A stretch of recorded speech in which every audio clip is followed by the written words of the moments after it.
পৃথিবীতে অসংখ্য সংগঠন আছে, অসংখ্য দল আছে, অসংখ্য মানব সেবা সংগঠন আছে। প্রায় সংগঠনের ব্যানারে বা উপরে লেখা থাকে যে মানব সেবাই ধর্ম। ওই যে ব্যানারটা থাকে, লিফলেটটা থাকে, লিফলেটের উপরে লেখা থাকে মানব সেবাই ধর্ম। তো এই কথাটা সঠিক নয়, এই কথাটা ভুল। মানব সেবাই ধর্ম নয়, মানব সেবা হচ্ছে ইসলামের একটি শিক্ষা। সুবহানাল্লাহ, সুবহানাল্লাহ।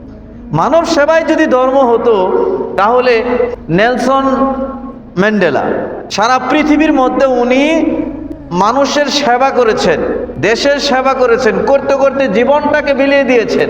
মাদার তেরেসা, আমরা নাম শুনছি, মাদার তেরেসা উনি মানব সেবার জন্য কাজ করতে করতে জীবনটাকে বিলিয়ে দিয়েছেন। তাহলে আপনাদের কাছে প্রশ্ন, তারা কি আল্লাহর কাছে কিছু পাবে? কথা বলেন একটু, আল্লাহর কাছে কি তারা পাবে? কেন পাবে না? তাদের চাওয়াটা আখিরাত ছিল না, তাদের চাওয়াটা ছিল দুনিয়া, তাদের চাওয়াটা ছিল মানুষের সহযোগিতা করা, কিন্তু তার চাওয়াটা ছিল না আখিরাত।